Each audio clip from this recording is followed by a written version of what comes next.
Yes. Do you know that you were on this podcast 30 episodes ago?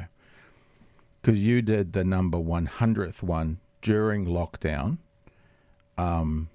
Actually, I was in the studio, wasn't I? I had the same background. I just moved it because I was in my bedroom for about 25 of them. And it was one of the first ones down here. And you were number 100. And now you're number 131. I'm very excited. And I'm so thankful that you connected with us to say, I'm going to be in town, because I am always going to talk to you if you're around. Oh, it was such a good time last time. So I thought, I'll just tell you that I'm going to be in town, even though I didn't know what I could potentially be talking about.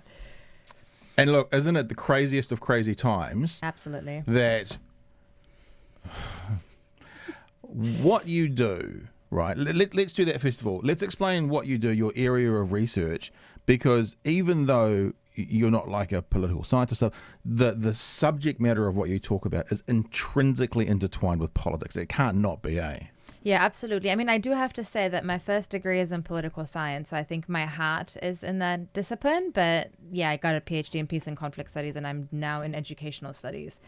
So yeah, absolutely. I don't think anything is not political. I think this notion that people can convince themselves that, I am not political, is a very privileged position, and it lacks understanding of how society works. So everything is political at the end of the day. What we eat is political. Where our clothes come from is political. So. That makes it sound like, do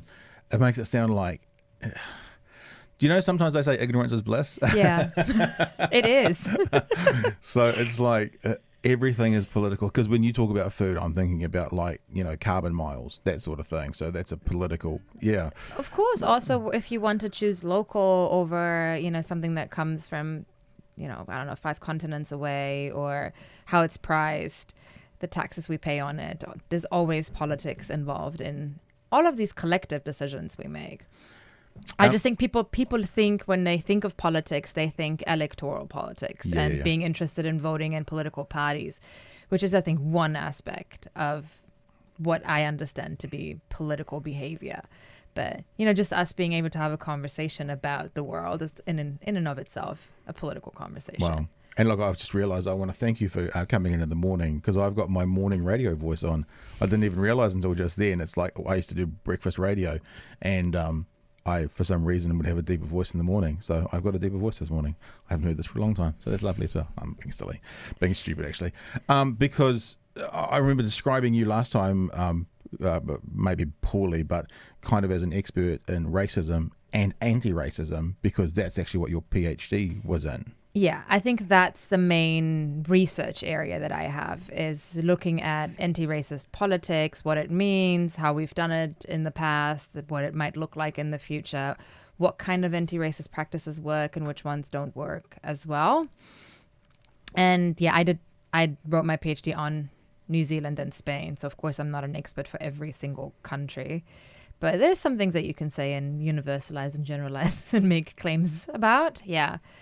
It's a good time, I think, to have that research expertise in some ways, to be somebody who's interested in racism for such a long time, and suddenly people actually want to talk about it. It's exciting. Are you finding opportunities? Like, obviously, you wrote a piece about Black Lives Matter and why Black Lives Matter, and that's how we connected. Yes. But are you finding that because of the time, you're being approached by groups, people, individuals, news outlets at the moment because of your expertise? Has the opportunities risen? I'm not sure if I'm being approached, but I put myself a bit out there, so I kind of invite myself into spaces. Right. So I've been doing a bit of speaking, and I've seen that particularly around the university or educational institutions, there's an interest to host conversations. I'm not quite sure how far everybody's willing to go, but I definitely think in media there's been more conversations about it. And for me at work in Christchurch and at Canterbury, there have been a few opportunities now. So I'll be speaking next week again. And I think, for me personally, I can definitely say there's been a bit more exposure and a willingness to have these conversations, which is great. I think that's where we should start. We need to be willing to have conversations. Well, also, when you connected with me, whatever it was, 10 days ago, 2 weeks ago, a week, whatever it was, this year has turned into one blur, I was thinking, oh yeah, great, we could follow up on our previous conversation. We talked about George Floyd, because since then we've had things like the Breonna Taylor, and the results that have come out from the charges for one police officer there. But then you've got the last 72 hours, and it's like Trump, not even dog whistling, but absolutely calling out the Proud Boys to stand by. And then, of course, last night, Trump has got COVID. Now, I know that, well, I was going to say maybe that's not an area of race, but, you know, it disproportionately affects minorities, COVID. So there's a conversation to have there. And I'm just like, holy crap, I just don't feel like I can start any conversation. Like my 14-year-old, I was sitting upstairs last night watching live stream news. I think I was watching NBC or whatever this is. Yeah, ABC. I was watching ABC. And even she was like, holy mackerel, what does this mean? And it affects everything, the whole world. And from a position perhaps of race or, you know, racism, racist, you know, if Trump gets back in, I think once again hate crimes have gone up since he's been in, and minorities have been disproportionately impacted, even more so than they were under a Trump presidency. So I just don't know what else to say other than, you know, what and of course the debate. But the Trump COVID thing is just crazy. I flipped out when I read that last night. I was like, you couldn't write this movie script. It wouldn't be believable. You go, oh, come on, one step too far. I think the whole 2020 year you couldn't have written as a movie script. It's, you know, we really just need aliens arriving this year and it would just be a perfect roundup. It's honestly very unbelievable the way things are unfolding, not just in the States, I think in a lot of other countries too. In some ways, I think Trump having been, you know, like diagnosed with COVID is an opportune moment for the people who've been doubting that it's actually real. Because I think there's a big large of people, like a chunk of people in the US who just haven't believed that COVID-19 is actually a real disease. So I think this is one of the ways in which people can actually say, hey, look, the president's got it now, so you need to take this seriously. But of course, I'm always worried, what is the outcome going to be? Is it going to make it worse? Because I didn't watch the debate. I just read and followed up on the debate the day after, and I thought, we're facing a situation of bad and worse, because if he gets reelected, then there's 4 more years of this craziness. And if he doesn't win, then is he going to accept the election outcome? No. Because people have tried to ask him, would you accept the election outcomes and assure a smooth transition? And he's been incapable of responding to that question. And what he said about the Proud Boys, we should all be terrified. We should, you know, if it's very difficult for him to even just say that white supremacy is unacceptable. People weren't even asking him for anything else. It was just lip service, and he couldn't even deliver on that. It was a softball question. Yeah, very much so.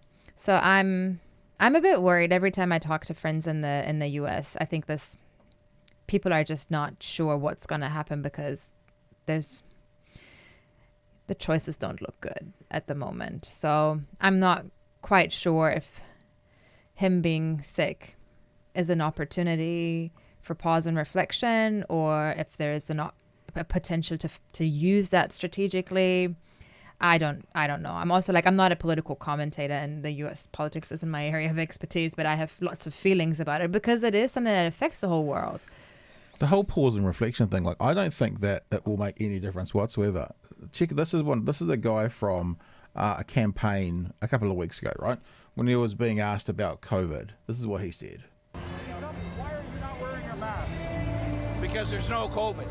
It's a fake pandemic created to destroy the United States of America. But the president said to Bob Woodward that there is a virus, the coronavirus, and that it is deadly.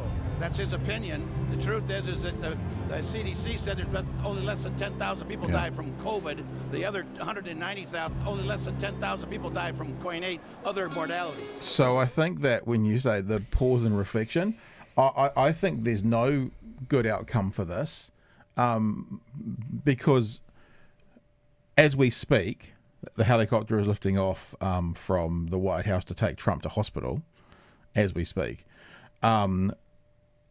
There's no good outcome, because as terrible as Trump has been at the horrible things that he has done and been involved with, I don't say no one, I don't wish any harm on him. I hope he recovers. I hope he recovers well. But if he does, he'll be like, yeah, see, coronavirus, no big deal. I survived it, and I'm supposedly, got lots of modalities, and there's not a problem. And if he dies from it, people like that will be like the deep state's killed him. Yeah. I just don't. I honestly, I can't see how this can be a good outcome anyway from him getting it. And I mean, I think the worst case scenario would have been if he had been asymptomatic, which it doesn't appear that he is, because if we just bring up that New York Times page, you can see again, people who are watching, that's the helicopter literally flying from thing there now. Asymptomatic would have been the worst of all, because that means no real symptoms, and he would have been, it's fine, it's not a problem, it's just like the flu, and that would have been worse again. So I don't know. I'm also fearful. wondering. I mean, he will have the best access to medical care, and I don't know what the protocol is there as well. If there's a reason for moving him to hospital, and I think that the worst that we can do in times like these is everybody is so engaged in speculation, and people are reducing any kind of factual analysis as a matter of opinion. And obviously anything I'm saying at the moment about what's happening to Trump is based on pure speculation.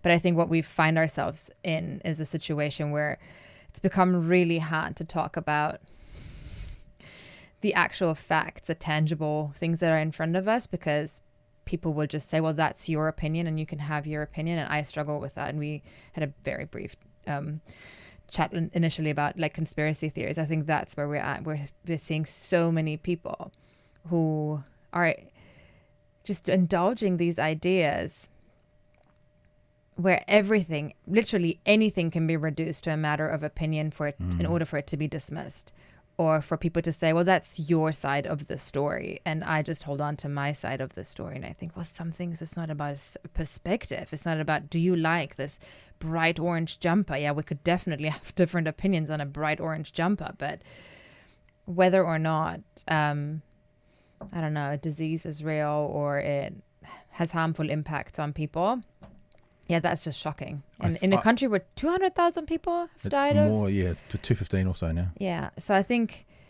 and that's just negligence. That's just willful, very willful negligence. But we have that here too, you know, like I think there's people here who say, oh, it's exaggerated and it's really not the cause of death for people. So I don't know how that happened, because I really don't know where to go back to in time and pinpoint this is where we see it unravel and go into these really deep rabbit holes for lots of people. But it's something I see across different nations, not just in the United States. And I think that's why it's so deeply dangerous. It's interesting you talk about the conspiracy theory. I had an academic on a couple of weeks ago, 10 days ago, Stephen Lewandowski, and his area of expertise, he did it through researching climate change, and he did it through researching climate change deniers. But his research is pretty clear that you can place it on any kind of deniers, vaccine deniers, mask deniers, whatever it is, conspiracy theorists in general. And his research showed that the closer someone aligns himself with libertarianism and the free market economics, the more likely they are to buy into conspiracy theories. And so he was able to demonstrate that's the sector of society that does it. And there's your Trump people in a nutshell, you know. And I was always thinking there's this conservative religious thing going on, but actually there are a lot of religious people, let's talk about climate change, who think that, you know, that God gave them this planet, so they want to look after it. And so they're not in that camp. So it's not the religious people, it's the religious people who more adhere to the free market state and libertarianism. That's the more likely place to find them. Now, to be clear, and I had this conversation with Sam Cedar the other day, that I'm not saying all libertarians are like this, but the trends showed in his research that that's where there were. And we talked about, I love the flat earth conspiracy theory, only because I find it hilarious and I find it fun and I like talking to them. And I've had 2 flat earthers on this podcast. You know, that means I've given about 1.5% of my podcast time to flat earthers. But what I realized quite quickly is it's almost, to coin a phrase, a gateway conspiracy theory. Because when the Christchurch, like a gateway drug. Yeah, I know. So I don't buy into that theory anymore. No one really does, but that's sort of what it is. You know, in other words, it's an easy one to get into and not really have any downstream effects from. Did we land on the moon or not? Doesn't really impact society. But when I was talking with some of these flat earthers, and then they went from that to the Christchurch massacre was a false flag. In other words, it was the government killing its own citizens. I was like, whoa, this is... So in other words, they go through that into other conspiracy theories. So sometimes it's not even the conspiracy theory that people believe in, it's the likelihood that they will go to the next one, or the likelihood that if they believe in one, then they're very likely to believe in a raft of them. The deep state, the pedophile ring of people in pizza parlors amongst Democrats, the whatever it is. And that's the thing that I realized is quite scary. Absolutely. I think for me, because I remember making that comparison, and I took that actually out in the piece, was that people who deny racism is actually real or is a problem, not just on like some exceptional individual levels, but systemically in most of our societies, is like talking to flat earthers. I felt, it was people who are questioning something that is really well established, which is very, very, very hard. And then it kind of also brings us to this position where we have to justify debating everything. I find now, being in an academic context, there's so much emphasis on providing all the perspectives. And I think people mistake that with having to debate with people who are debating ideas that have sometimes been debunked for thousands of years, or like a flat earth. Yes. Yeah. Or debating with people whose version of the debate is questioning somebody else's humanity. The water if you want. Thank you. So I think that I find really troublesome, is that why should we give platform to white supremacists so that they can present their arguments? And I think, wow, so we're reducing debate to some of us have to convince that we should be treated as humans, and then this other position, which is dehumanizing and advocating for violence and diminishing humans, then appears as a worthwhile position to actually debate publicly. And I said, well, one of us is actually just justifying their existence, and that we shouldn't be asked to do that. It's an interesting thing, but I don't disagree with you on the bigger thing, but I've been the person on the other side. When I was working for ZB in the second half of the first decade of the century, I wanted to talk to a lot of people about climate change. I wanted to get people on. I was still someone who was trying to figure it out and trying to figure out what was going on. And Greenpeace, for example, took the position we won't give a platform to a climate change denier. And the point I made to them then, and I'm not suggesting I'm black and white like this now, but I remember having a conversation with someone from Greenpeace saying, you've had the luxury of having a completely open dialogue about this, reading all the research, coming to a conclusion with a full conversation. What you're doing now is stopping me from having that conversation because I genuinely want to hear and figure it out for myself. So I don't disagree with you, but I wonder if there's levels of it as well. Fox News always talks about, we put out both sides of the conversation, and that's bullshit because they'd never put out like a, here's how to groom a young child, here's how you don't. So there are some things they wouldn't do, right? So I guess for me, I'm wondering, where is that line of all these conversations where we then go, too dangerous to platform the opposing view, healthy conversation can be had. And I don't know where that is or what it is, but I know for me in 2002, I wanted to be able to have that full conversation, and the stopping a part of the conversation was something that actually probably led to me taking longer to come to the obvious conclusion now. But I was a young, dude trying to figure this out. So I do think about that as well. I do think, and so for example, Billy TK, this guy who's I could have had him on in a heartbeat. There's no question. I haven't had him on, right? Because I've made the decision that position is too dangerous. Right, and I don't want to go out there about denying COVID. So I've done the same thing that I'm now saying I wanted to not do 20 years ago or 15 years ago. But I still think there is a line of enabling people to hear the full conversation to get to the conclusion. I think we need nuance. What we don't have right now is a lot of nuance. And I think we also have to understand, just because you haven't had that conversation, it doesn't mean that conversation hasn't been had for hundreds of years in some of the examples that we're addressing. So like climate change first comes up in the scientific research in the 1930s, right? People have been talking about climate change since the 1930s. It doesn't take up the space and recognition until much, much later. And that's okay. And I think there's certain areas where an individual who doesn't have the trained expertise might not be able to fully understand, and that's okay. And we recognize that with the medical profession. We understand that if you need surgery, that is not something that you can teach yourself and then do in your home with, a butter knife. So we understand that if a person needs surgery, that there is a clear person who is the expert who will conduct the surgery in a particular facility under particular circumstances, right? But we've kind of reduced certain forms of political debate as being detached from that. So suddenly everybody can be an expert on climate change, or anybody can be an expert on racism and have ideas on how to fix it. And we don't actually trust that nuanced conversation has to come with people who have lived experience, who might be able to speak to what that actually looks like because they are impacted by it. People who have the historical, scientific expertise in it. And I think, yes, of course, we should promote literacy. So we should promote media literacy, that people can open a newspaper or turn the news on and be able to understand the information that's presented to them. We also need political literacy so that people understand how politics works. What I find really fascinating when I talk to people who conspiracy theory affine, I would say, because I don't think I know anybody who's really deeply in it, but I'm coming more and more across people who like some of the ideas. And one of the ideas that I find being picked up is we need to question things. We need to be critical of issues. And I love that. I'm a person who's very critical. I don't necessarily look at any government and think, yes, they're going to do exactly what they're promising me to do, or this political policy is going to solve all of our lives. But I can be critical of that because I then spend time on finding out, what does the policy actually do?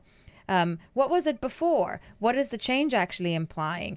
Is there a change, or are people just saying there's going to be a change? So in order for us to be critical, we have to have a solid understanding of the thing that we want to be critical of. And I think people just want to question everything to the point that they want to ask, question if the earth is flat or not. And I think that's what I find really dangerous. If you want to be critical, then engage in knowing. Yeah. No, I think you're right. And I think some people use what I've just said, I want to know both sides, as a way to just be contrarian for the sake of being contrarian. I'm still thinking now. So, for example, I've got a couple of academics, hopefully, still coming up that we are going to be talking about the euthanasia bill. Mm-hmm. Is that something we should be talking about? Should one of those positions be deplatformed because actually it's a harmful position? The same for the cannabis bill. Should we be talking about that or not? And something you said, which I'd love to delve into more deeply with myself over the next 10 years, is this idea of lived experience. And I know that this might be a bit controversial and upsetting to some people, and I'm not saying it to do it.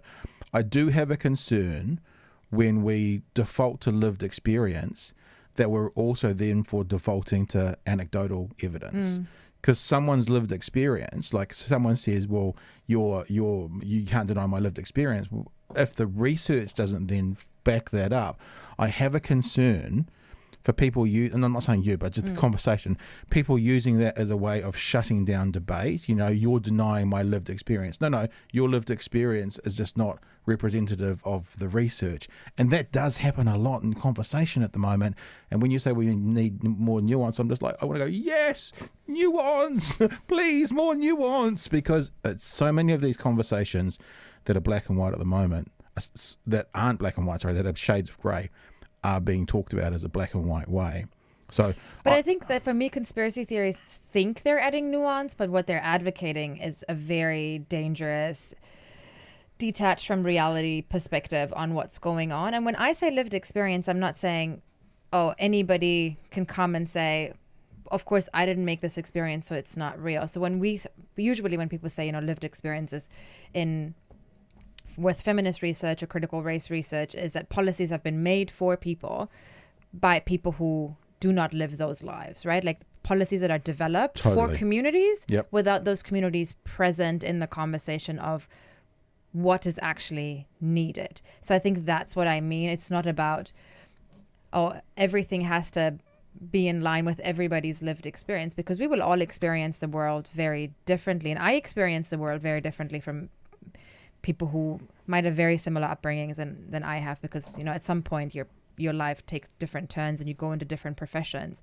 and so forth. But that doesn't mean denying that certain communities are collectively disenfranchised. And I think that's what, for me, I use lived experience to highlight knowledge that has evidence and is informed by study of history and research and science. And I know science is also a problematic area. I don't want to say that science is the solution, because I don't actually think it is.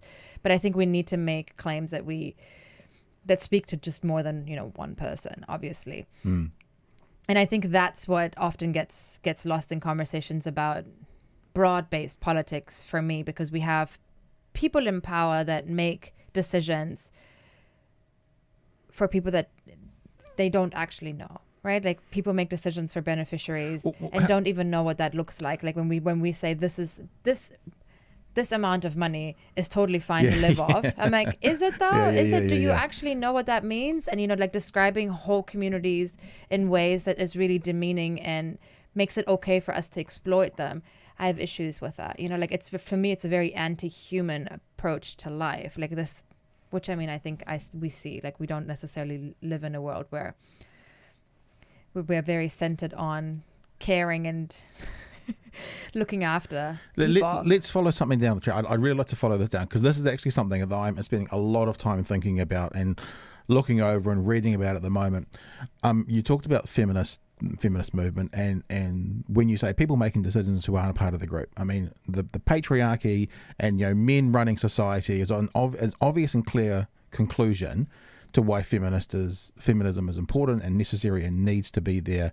You know, women taking control of their places, their spaces, their futures, and being self-determining. Yeah? Is that a fair kind of cis male genders synopsis of a part of it? Well, I mean, my feminist me, I would say, I mean, obviously there's different ways of being feminist, and there's different types of feminism, but I don't necessarily think that feminism is about just uplifting women. I think feminism is about questioning the way society has been set up. I love teaching feminism by looking at how it impacts everybody in the society, not just women, and how it impacts, you know, young men as well, how our ways of thinking through feminism, why that matters for people who are gender nonconforming, for trans women. It's basically just helping us think through ways in which we can eliminate oppression. I think for me, that's what it is. And I don't want to also glorify feminism, because I have a very particular kind of feminism. Well, and this is actually what I was going to ask you about. And look, I feel a little bit shy having this conversation with you, because you're sort of the expert and I'm completely not, for so many reasons. But I find it fascinating that even when you're within a group of people who are making decisions for themselves, so women to women, say, for example, there is still that same conflict. Now, correct me if I'm wrong, explain it to me if I've got it completely wrong, but it seems that there's a battle at the moment between second wave and third wave feminism. People like Germaine Greer, who some of the third wave feminists, the young, let's say, millennial feminists and stuff, are literally standing on her shoulders to see further, are now seen as a transphobic turf and an embarrassment to feminism. And it's like, so it's just a fascinating, and I don't want to sound like too clinical, look from the outside in, as even when you're in a situation when it's not necessarily someone determining for you, it's part of your quote unquote group, there's still not the nuance enough even amongst that to turn it into a black and white conversation. I don't think that's the way it works. I think I see that as accountability. I think most people understand that we all stand on the shoulders of people who've paved the way for us. But that doesn't mean just because people pave the way for us and do amazing work, that becomes an escape from accountability. So to me, it speaks volumes to the capacity of people within an umbrella term to be able to say, well, we can still call you out on this. And it doesn't mean that we shun you for life. It's just that some of the ideas that you're propagating are very harmful, and it's okay to call that out. And it's also okay to tie them into broader questions around, when we were talking about what does it mean to be a woman, those are not new questions. Like, these are questions we've had for a really long time. And we have had conversations about why shouldn't we essentialize experiences and say this is who you are because biology dictates so. when really, if you look at it from a biological point of view, biologists would be like, no, we're not actually advocating that there is somehow this fake notion that there's two genders, right? So I think for me, that is actually really healthy. What I see there is people saying there needs to be accountability. Like if you're advocating for something that leaves people out and diminishes people and propagates ideas that feminists 40 years ago were also fighting against, and for us to say that, feminism has always been trans exclusionary, I think that's a lie. I think there's always different trends, and people have called each other out and tried to push for accountability. So I think that's the part of progressive politics that and I hate the word progressive, but like the radical politics that I'm interested in is where we can embrace being held accountable and being challenged on our shortcomings. And there's nothing wrong with that. If somebody says, hey, this is all nice and cute, but you kind of forgot a whole group here, well, that's, to me, it's invitational. I mean, that's the teacher in me. I always say, if you're being called out, it's an opportunity for you. It's an opportunity for growth. It's an opportunity to point to you that there's something that you can go out and learn. It's not just about leaving you outside. So I think those are the conversations that I like to push. And people say, oh, we should kind of chuck feminism now because look, they're all fighting each other. And I'm like, that's a very wrong assessment of what's actually happening. And these conversations aren't new either. When people say, oh, we're now canceling everybody because they're problematic. And I'm like, first of all, inaccurate, because the people who are being cancelled are not necessarily the people who are being problematic. We should just look at history at how minority groups and women not getting positions and being bullied out of places. That's the real cancel culture. But it's about accountability. Don't we want a society in which we hold people accountable? It's not. So let me ask you this, and I don't necessarily want to get into a conversation around a particular argument that's going on, although if that's useful for the conversation, I'm happy to. But when we say accountability, I think as well, who is deciding what is the new accountable standards, and is there a chance, and this is why I don't want to get into necessarily a conversation around a particular issue, because I don't want to make it sound like I'm attacking that group, but is there a chance that the new movement going forward has got it wrong? And if a new movement going forward, whatever that is, I don't want to make it sound like any particular movement has got it wrong, then wouldn't that just be then bullying from the people who are, let's say, one step away from or one step behind them or whatever it is? I would need a yeah, I know it's hard because I don't want to make it sound like I'm going, what if they've got it wrong about the transgender community? I don't want to have that conversation. Yeah, neither, because I don't like conversations that like question people's humanity. Yeah. I guess I'm saying, who sets the new standards? I can ask that question. Who sets the new standards for people to be accountable for? Well, I think we form those collectively. So I think for me, it's about creating. Well, hang on. Does that mean, therefore, it's majority thinks? No, I don't think it's majority. So when you say collectively, what does that mean? Well, I mean, I don't think it's just me saying, I think this has to happen like that, and I sit in my home and advocate that on Facebook. But I think it's when we collectively organize. And we can see that. I think we can actually see, for when it comes to racial justice, climate change, rethinking gender, our younger generations are actually quite switched on in so many ways. Like if you ask young people, what their interests are and how they exist in the world, they have a really solid understanding. And I think, we're working towards societies that I would like to see are more inclusive in the sense that they make space for people to be in and be in the ways that they need to be in this world, and not be diminished and not have rights taken from them or just putting obstacles into people's ways. So I think for me, it's about recognition and access. And when people organize and criticize and ask for accountability, that is often a reflection of pointing out to the obstacles that you might face that other communities don't face, or demanding rights that other people have that are denied to you. So I think, to me, there's a difference to me when people are advocating to be recognized and have their rights respected. It's very different from people who are organizing because they want their own rights respected, but justify that other people don't have rights. To me, that there's a difference between those positions. So I'm thinking now, I'm not trying to be contrarian myself, but I'm thinking about those words of organising and collective. What if that group is a collective and they're organising, but they have a completely abhorrent position? I mean, they do. Like we can go back to the Trump Yeah. thing right now. Yeah, exactly. The mask deniers. So then they're calling out people as we're describing, but they've got it wrong, we would say.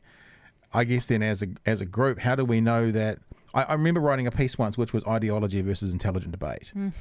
And the point that I got hauled over the coals by some blogger when I was working for a radio station and accused of being a right-wing Christian fundamentalist because I was working for a group that had links to that world. And it was because I wasn't supporting a union, the Ports of Auckland union, for a particular thing that they were standing for. I then wrote a piece, and the point that I was writing the piece was I didn't support the decision that this union made and this point for this reason. Now, here's all the other times I have supported unions like the Teachers Union and all these places. In fact, so much so that when National Standards came out, the Teachers Union took my blog piece and put it on the front of their NZDI page. So I'm not anti-union. I didn't think that was a good idea for that point for this reason. But this person, used that one position I was taking and lambasted me as being a mouthpiece of the right and a right-wing nutter, which couldn't be further from the truth for anyone who knows me. And so the point I was making with the piece I wrote, Ideology versus Intelligent Debate, is that I think we have to always acknowledge that sometimes we're wrong. No one's got 100% perfect record. No. So how do we know that in this instance, whatever this instance is, we're on the right side of history, we're the ones that are the collective or organising on the right, meaning correct, not meaning politically right, the correct place, and we're not the one. That's the one time this 3-year period that we haven't got it wrong. How do we know that? Or how do we have accountability for ourselves to know that? I mean, that's a very philosophical question. How do we know? How do we know something is just? How do we know something is right?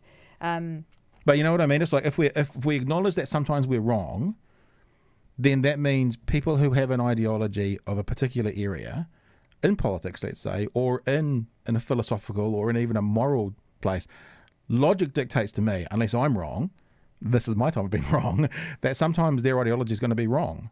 And what if this is the time? How do we then judge that and make that, I don't want to say fair, I don't care about fair, equitable, I don't know what the right word is, but to everybody, that doesn't become then a bully pulpit because they've got, this is the time they're wrong, whoever that there is, like the anti-maskers, and this is the time that other people, our position because of our ideology, the other position is actually the one that makes more sense as we should be following.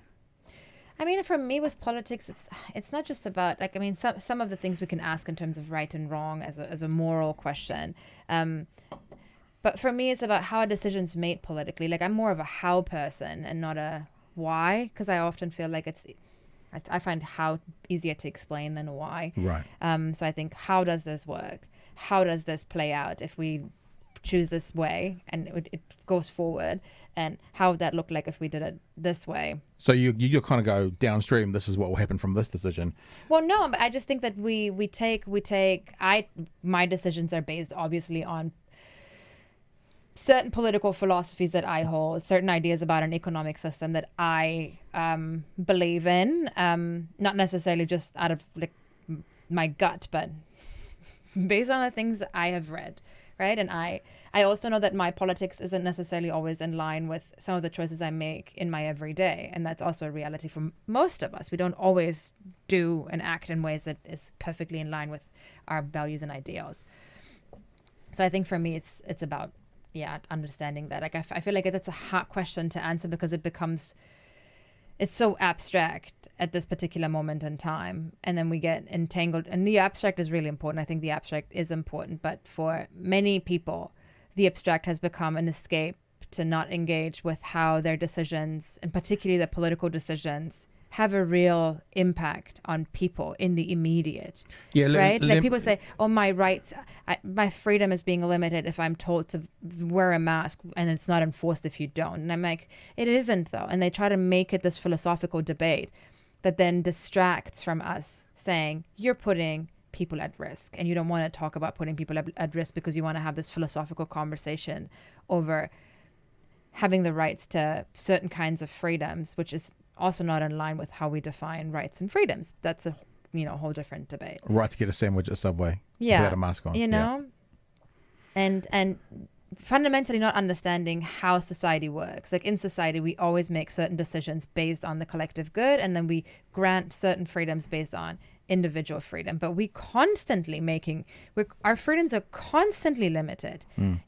You could argue that, your freedom is limited when you have to stop at the red light, right? Yeah. But we now agree that actually stopping at a red light is good for societal functioning. But don't you think that this is where the whole collective and how big does that collective have to be comes in? We as a society, let's not be ridiculous and say 100%, because there's always going to be one contrarian. 99.999% have agreed that that's what the red light means. When we talk about these conversations, whatever they be they masks, be they the seatbelt. So when the seatbelt was introduced and was made mandatory, there was plenty of people who opposed the seatbelt. Yeah. Plenty of people who refused to buckle in, and people who organized politically that the state shouldn't mandate seatbelts in cars, blah blah blah blah blah. So as long as people have lived together, like if we look at, and anthropology is not my research expertise, but wherever there's a record of humans having clustered and lived together, there's also a record of these humans having created some sorts of rules of engagement. So if we were going camping and we ended up getting lost, and then there's 5 of us somehow tracked somewhere in the bush, we would set up some rules of how are we going to do this? Is everybody going to fetch for their own? Probably not. We'd agree, sometimes spoken, sometimes non-spoken. We should just all stick together. You know what I mean? Chip in with finding fire or finding something to eat. So I think society regulates itself and makes decisions that then impact the collective, even if not every single person is on board on it. Because making decisions for collectives is not that we don't live in a country that makes every decision based on consensus.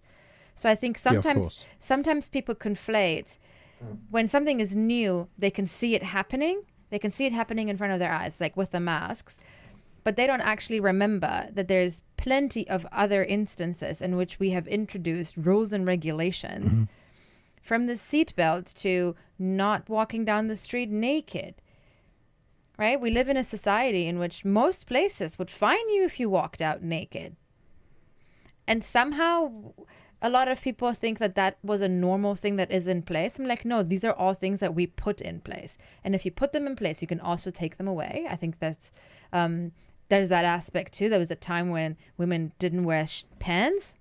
There was a time when women couldn't vote. Yeah.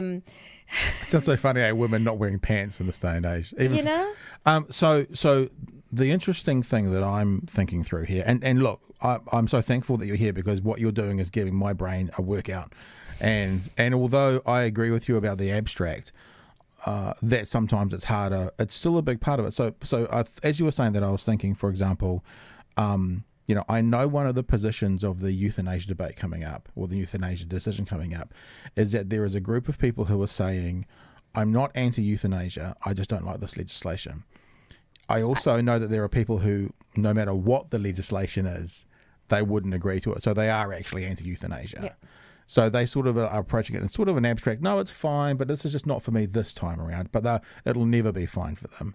So I think looking at it like that, like from I don't know, abstract is the right word there, but I actually really have enjoyed the conversations on that particular bill. I find that one it is a very polarizing topic, and it's actually a very sensitive topic. But I find the conversations that I have heard from people who support the bill, the people who have criticized the bill, the people who are against it completely, I've gotten a lot of nuance in those conversations, because I've heard a lot of people saying, I don't like the wording of the bill. I think it's not strong enough. It's dangerous because it could open up potential harm for communities that are already at risk. For example, the disability community. Yeah, sure. I think the disability community has led a very, very nuanced presentation of what the dangers are.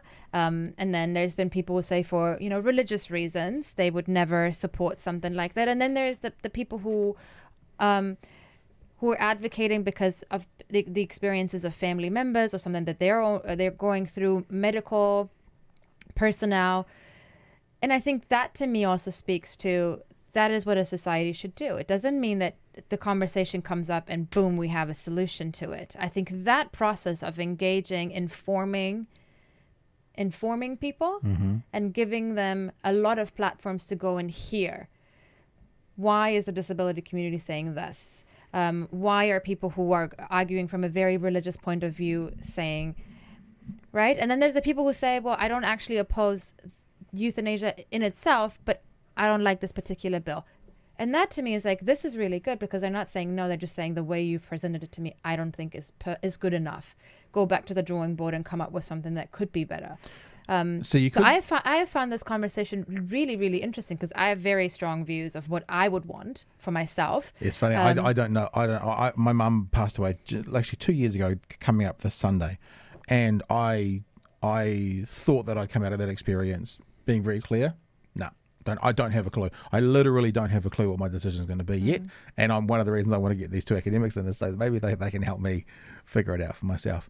For me, it's been really having people who have a different view on me, and then who set me down and said, well, this is if you read this. And then I read it and I was like, I can totally understand why people would now say they're not happy with the bill, but they're not necessarily saying no forever. I was like, I was quite surprised, because I never thought that I would move, and I have. Yeah. And then I can't vote because I'm not a resident, so right. I obviously have opinions about this, but you get to influence a whole bunch of students as an academic. No, I don't. I think I'm kind of kidding. I'm not saying you're politically up here. I was thinking as well, though. I do with feminism every now and again. I was thinking that. A couple of things, right? First of all, I'll stick with the debate about the euthanasia, because that's in my head at the moment. Is that there could be some people that go, we shouldn't be having this conversation. As an advocate in the disability sector, we shouldn't even be having this conversation because it's going to put some of the disabled community in harm's way. So, but we have decided we're going to have this. But what we were saying much earlier on in the conversation about how, where is the line between this is a healthy and safe conversation to have, and where is the line between having this conversation causes harm, either to the planet because it's a climate denier, or to a person because it's about, it's a gender debate or whatever it is. And that makes me think there's always going to be some people who think we shouldn't be having this conversation. Should we allow those people to dictate it? Because in general, I'm like, even though I've done it myself, and look, I'll be very clear, I haven't approached Billy TK. He may have said no to me anyway, but I suspect he probably wouldn't have. So I'm doing it myself. I'm censoring because I don't want to have it out there. But in general, I'm more about good conversation is the best antidote to bad conversation in general, although not black and white. I mean, I think there's a difference between not having a conversation and providing platform and amplifying voices. I think there's a big difference for amplifying, me. Okay. So I think if we constantly are amplifying speech that leads to violence, I have a problem with that. Which doesn't mean that we can't, that speech will disappear just because we're not giving it a platform, because that speech will happen in other avenues. But I would always say we need to be mindful of what we sanction at the end of the day. If we give it as individuals, so the example, but also as a collective. But as an example for me, I have to be careful. Like, I've chosen not to amplify the mask deniers. So that's a personal decision for me. I didn't want to do that. Although I do acknowledge it probably would have been quite a good podcast with probably quite a good viewer and listener, but I've chosen not to do it. Yeah, but I also think it's not just because. Like, sometimes people say, well, I did it because I think then people hear a critical view, and I don't necessarily think that's how speech operates. I think communication scholars can tell us how does speech function in society. So speech functions obviously as us like recognizing something as speech, the positioning of it in media as something that might have recognition. If I say something as a university lecturer, it will be different than if a 5-year-old says something. So we know that speech functions differently in society. And for us to say that we shouldn't amplify speech that leads to violence doesn't mean that we're censoring that speech, not at all, because we can't actually censor it because it happens in the public realm. So for you not to put a person that potentially advocates harmful views is you actually trying to diminish the harm that is already happening in other spaces. You're just choosing not to add fuel to the fire. So when people say this is censorship, I'm like, it's not censorship. What it actually is damage control rather than censorship, because we know we're not saying that speech should be punished. We're just saying we're not actually giving that speech more space to cause more harm. So I think that's how I see it.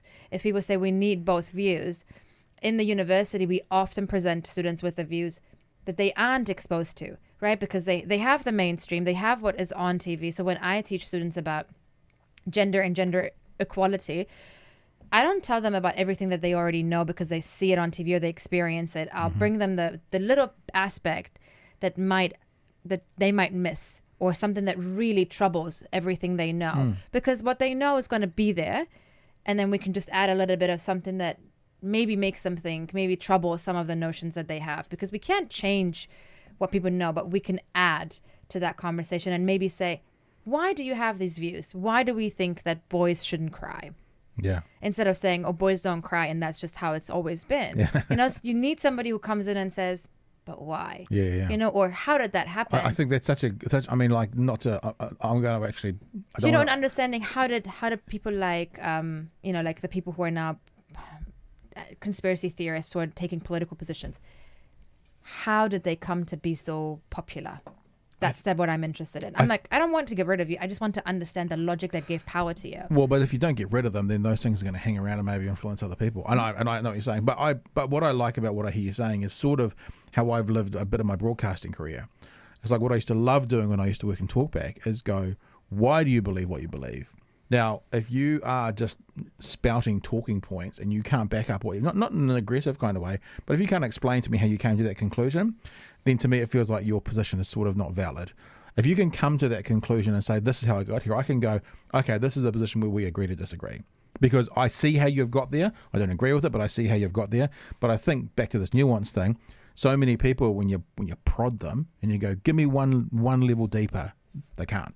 Well, I think they can't tell you why, because we rarely sit ourselves down and say, oh, inherently question all the views you have. And it's not just people who think COVID isn't real. A lot of people exist in this world with very strong ideas of what it means to be a woman, what it means to be a man, or what it means to be successful. Yeah. For example, what it means to be successful is often in terms of economic labor. If you make money, right? Like that is what success means. Or if you've got hundreds of thousands of followers on Instagram. For most people, success is tied to these external forms of recognition that are either tied to fame or money. Yep.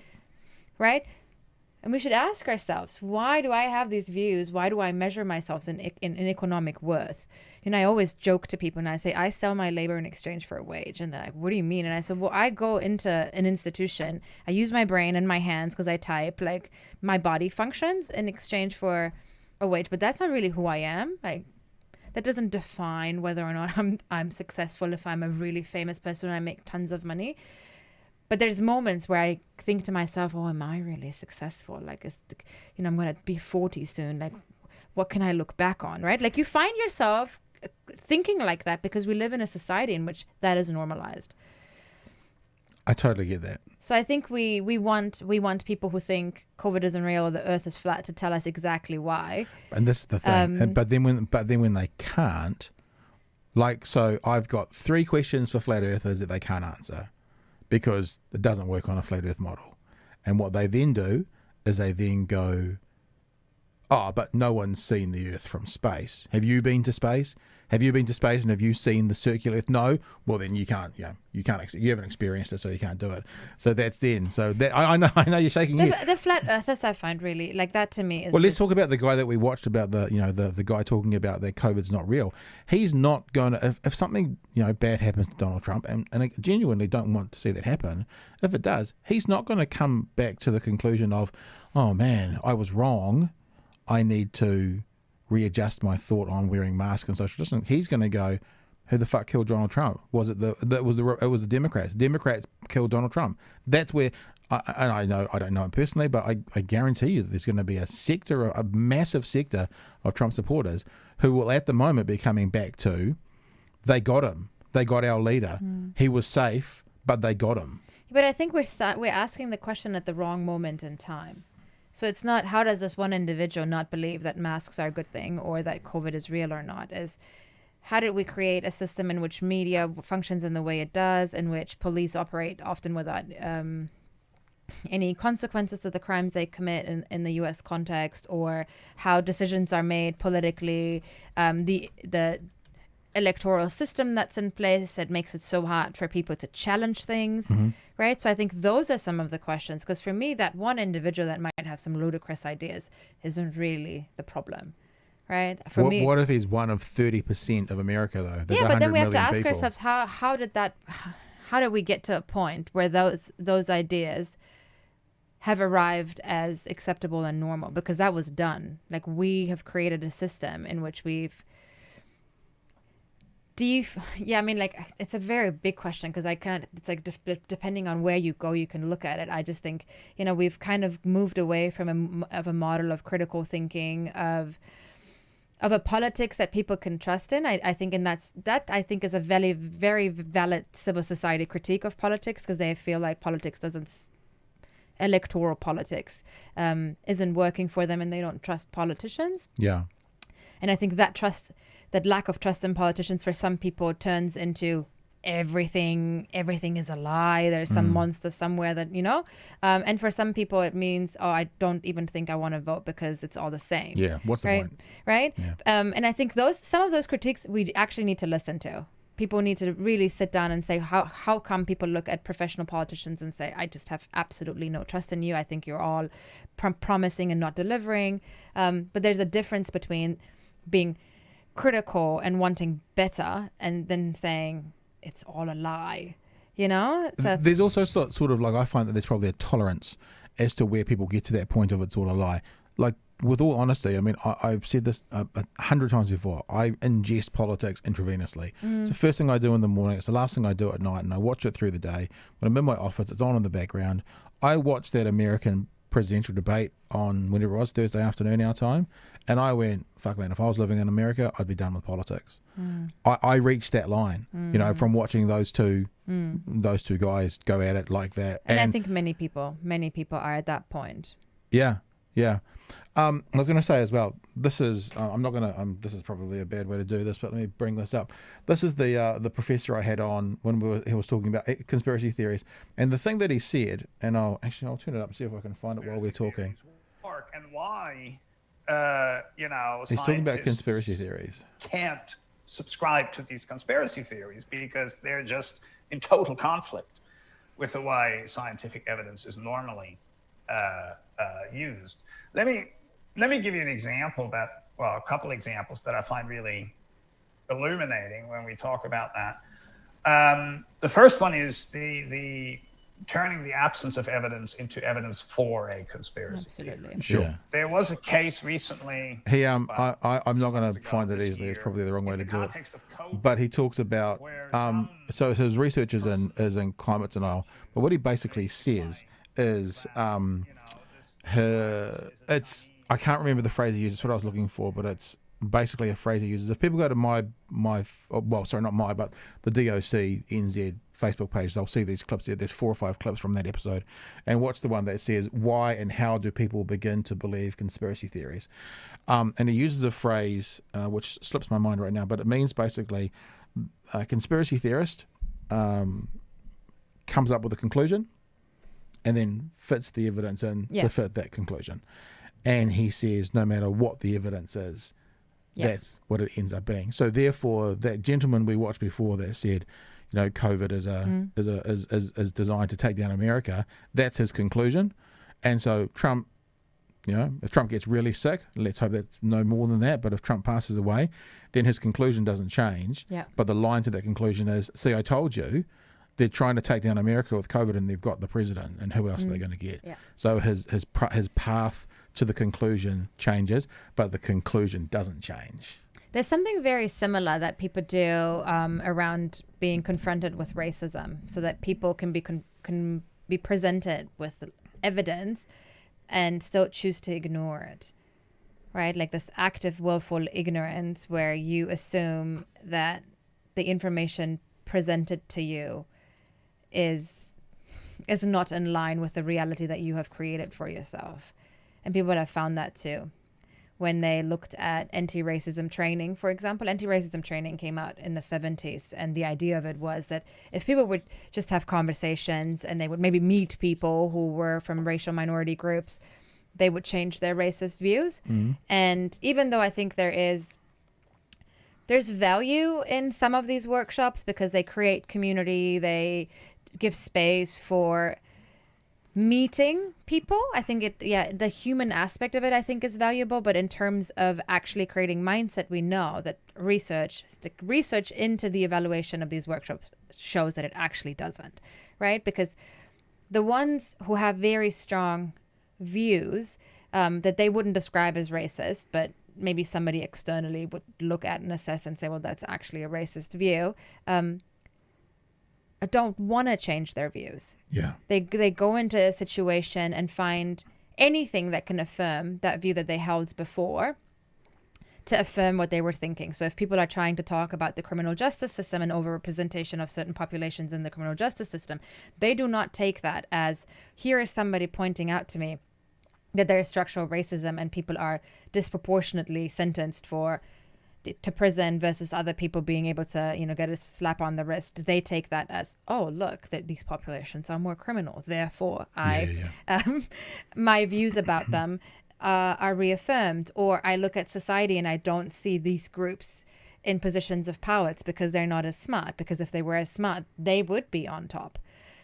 Which to me is very similar. It's not to the same extent. And I think we're working with people who don't recognize reality, but there is a little bit of that too, in terms of encounter doesn't necessarily result in change. So for us, always advocating for civil conversation, I think civil conversation is good for learning and awareness and critical thinking, but it's not what changes minds. And sometimes protection has to happen at a higher level and being mandated in order to get people to the point to at least not act and harm people based on their beliefs, right? Like legal protection, for example. I think there's limitations with the law. I'm not saying just the law will fix it all, but sometimes we have to put a legal protection on it because getting everybody to agree that people shouldn't be beaten in the streets. So, right? Like when people say we should all agree, and I'm like, that is not how we have advanced in the past either. Although you think about that from a societal point of view, who wouldn't agree to that? I mean, people who don't agree to that, that's another whole conversation itself, why someone wouldn't agree to. I mean, the classic example, go back to America, is, when Trump cleared out those peaceful protesters outside the White House who were sitting on the step of the church because he wanted a photo op. I mean, that in itself, whoever thinks that's okay, that's another whole conversation around these people are in our society and they're there and they think that's okay. I think we can always point to the contradictions in our views very quickly. Like that you're playing with the Donald Trump. Yeah, I mean, it's very... the doll what the does that time. say subconsciously? We do this as so well. I teach, peace and conflict studies. And one of the first questions, I don't teach peace and conflict studies now, but I have, which is, it's my passion. And I often ask students, do you think killing is wrong? Always, everybody in the room thinks that killing is wrong. Really? And, yeah. Wow. Because the question is killing. It's not, you don't give them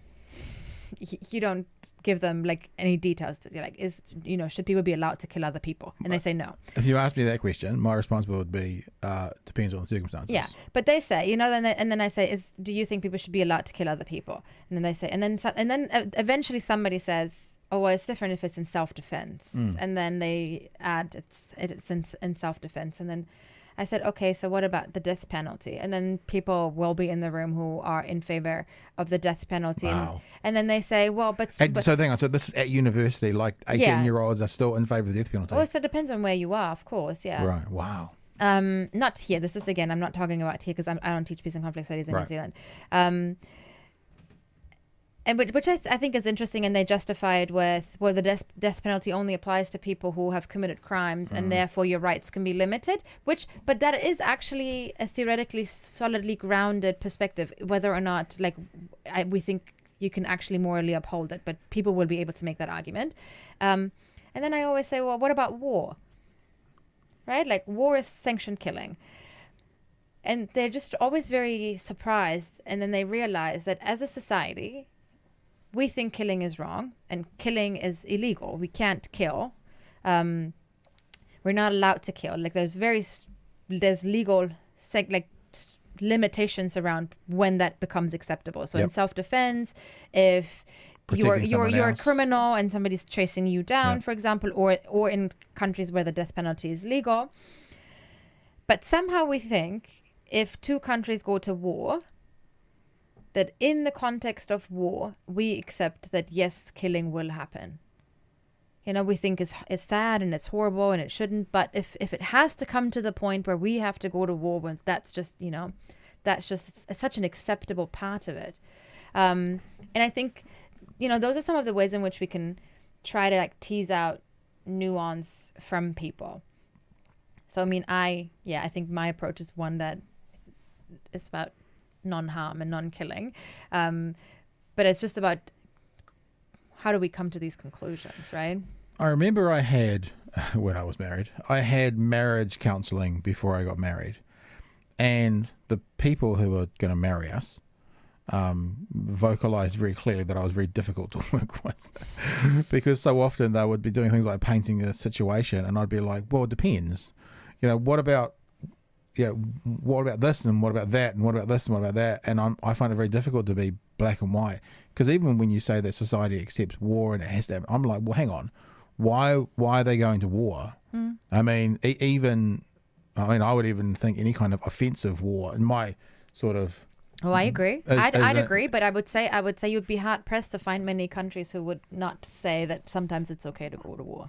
And I guess there's a different thing here now. So you're talking about countries versus I was talking about me, and I was thinking, I wrote it down. I haven't come back to it yet. Maybe we don't have time to. But before we were talking about decisions that we all agree to now, stoplight, seatbelt, there seems to be a group of decisions that are implemented by government institutions or agencies, and you could probably lump war into there. It's a government decision. But then there are a group of things that society is talking about that, like maybe you'd say more of a sociological conversations. And I mean, we've basically come to the end, so this will be next time. But it's like I was thinking, it's probably easier for a society to come to consensus on something that is implemented, not entirely. I mean, I can go to that anti-smacking law or the cannabis referendum, but maybe it's easier to come to a conclusion if mummy and daddy, government says, whereas if we as a community are talking about whether it is what is racism or whether it is what is gender or whether it is what is whatever, maybe that's more difficult because you're not getting the lead from above. And I mean, I hate that idea because I hate being told what to do, but you know what I mean? Maybe it's easier to accept those decisions that are government instituted as opposed to society shifting and changing all the way through. But politics responds to that. I think if the whole nation is opposed to a country going to war, will impact that government's decision to go to war. And not always immediately, but I think public mobilization works. And I think that's in dictatorships, we can see why people are so afraid of the public, because it actually has a lot of power. And this notion to think we can't make a difference because no matter who I vote for, it won't make a difference is the biggest lie we could have ever been told.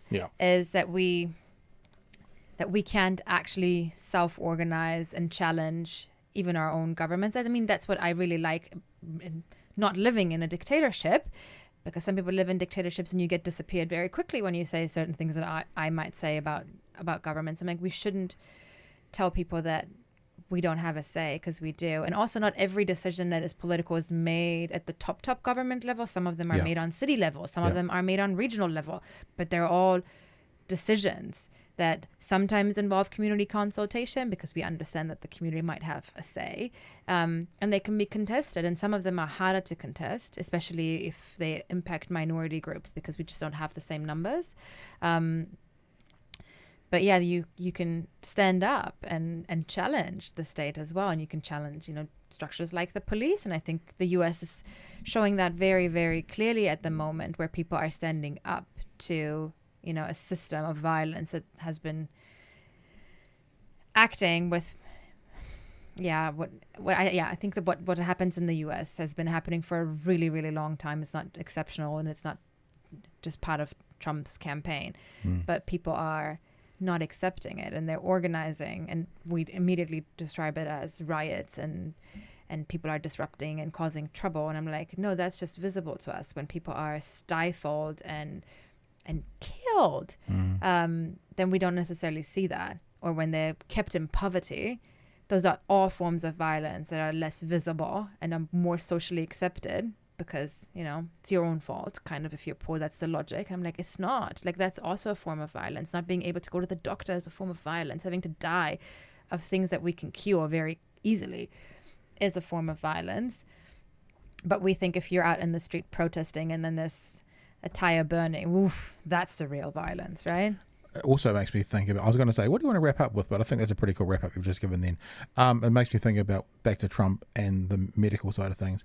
If he is given, and as they're saying on a few news reports at the moment, a cocktail of drugs to help him, if that's successful, won't that just be the most disgusting thing in the world, that they, for one man, although albeit he's an important man in the community, have found a solution or a cocktail that are going to help him, yet 215,000 other Americans haven't been afforded that same privilege. I mean, if you compare the numbers of people who are dying in the US to the death in Germany, which has a high case of infections but fairly low rate of people passing of COVID, there's no reason why a country like the United States couldn't have those same numbers, right? Because it's negligence. It's creating a system in which people are excluded from basic access to healthcare. I haven't looked at this in so long. There was a time during lockdown where I would religiously look at this first thing in the morning and then right before going to bed. I did this just the other day because I was talking to an American contributor. About 3%. So 7.5 million cases, 213,000 deaths. It's just under 3%. India, like 1.5%. So India, and mind you, I would probably question, I said it on the other day, I said I'd probably question the numbers coming out of India, but then my American commentator also said, I'm just looking for Germany. Can I say 22. Germany? 22. I also said, yeah, look at that, because that's what's that? 9 would be, 29 would be 10%, and that's still kind of 3%-ish, isn't it? Give or take. Nine out of 300,000. So it's not that dissimilar per capita wise than they've had a lot recently. Yeah. And the point that my American contributor made was, I don't think all the cases are being reported in America either. So, so I was like, okay, fair enough then.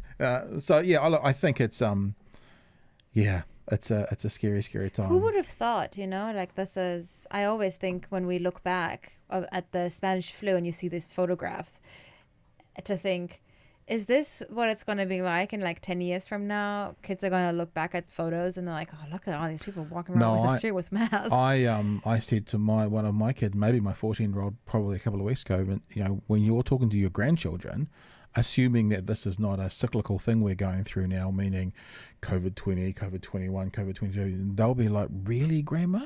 You had like a year that you stayed inside? Really? Like how sort of we talk to people who are older than us, maybe 2 generations away, like you really kind of like you had to bomb shelters and got into the subways, and that's the level of stuff that we're in right now. And we weren't locked up for a year, if you compare that. No, no, not at all. Our friends in Denmark, my family lives in Germany. This country didn't have really a lockdown. Like, we have been incredibly privileged. Life has been fairly normal for most of us, and we've been able to go out. I talk to friends and I say, I'm at the gym, and they always say, oh, lucky you can go to the gym. And I'm like, oh yeah, we forget that this is ravaging around us. And the people who feel limited, oh my God, I can't go on holiday. I'm like, I also would like to go on holiday, but we're so lucky. Yeah. Well, the word privilege is interesting as well, because when I sometimes think about privilege and I think about how that's used in the context today, it's often about things that we can't control, white privilege, for example, that sort of thing. But actually, we've worked fucking hard, and our government's done really well to afford us some of these freedoms, and now it's up to us not to cock it up. Yes. So yes, it is privilege, but I feel like maybe that word has been, not in a bad way, but been co-opted to meaning that we have no control over. Oh yeah, it was accidental. I'm like, this wasn't accidentally, like there was some really informed decisions were made.